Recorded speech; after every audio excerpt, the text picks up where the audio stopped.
Hello students, हमने अपने पिछले वीडियो में देखा कि विद्युत विभवांतर क्या होता है।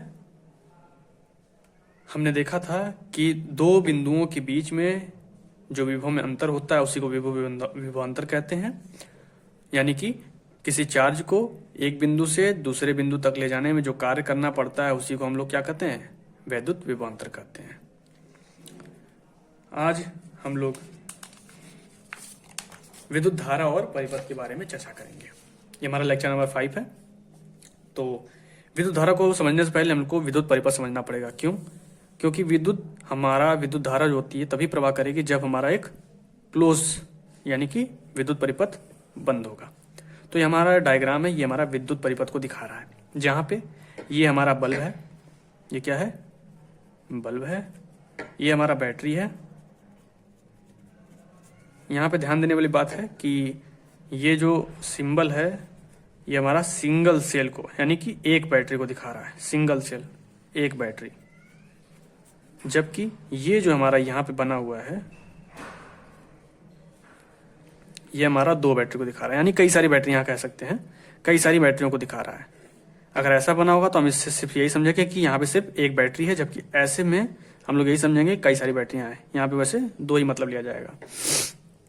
ये हमारा कुंजी है, कुंजी भी कह सकते हैं या फिर की भी कह सकते हैं। तो की कह लेते हैं, स्विच भी कहते हैं, इंग्लिश में स्विच कहते हैं। ये हमारा ए मीटर है जो धारा को नापता है।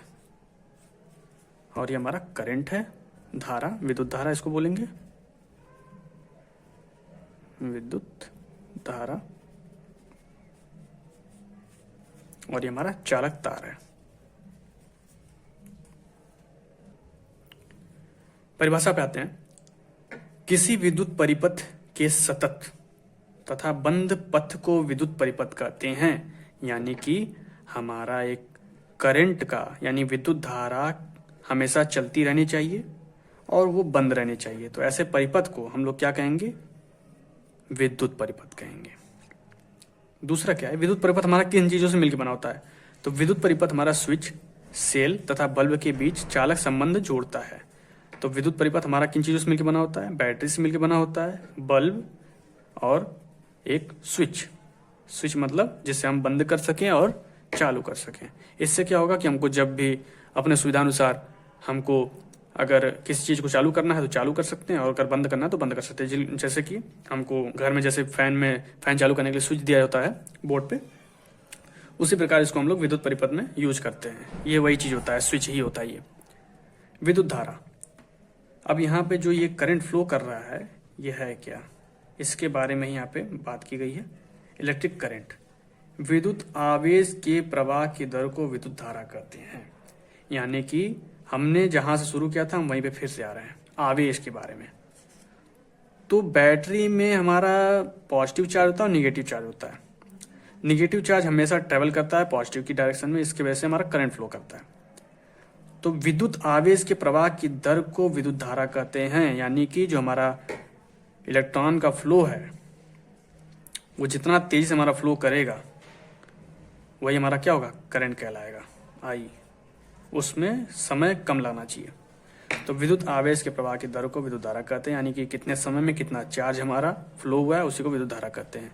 विद्युत धारा का प्रवाह इलेक्ट्रॉनों के प्रवाह के विपरीत दिशा में होता है। जैसा कि मैंने पहले भी कहा है कि इलेक्ट्रॉन का प्रवाह हमेशा निगेटिव डायरेक्शन से पॉजिटिव डायरेक्शन की ओर होता है, जबकि हमारा करंट क्या होता है, पॉजिटिव से निगेटिव डायरेक्शन की ओर होता है। यानी कि इलेक्ट्रॉनों के प्रवाह के जस्ट विपरीत दिशा में।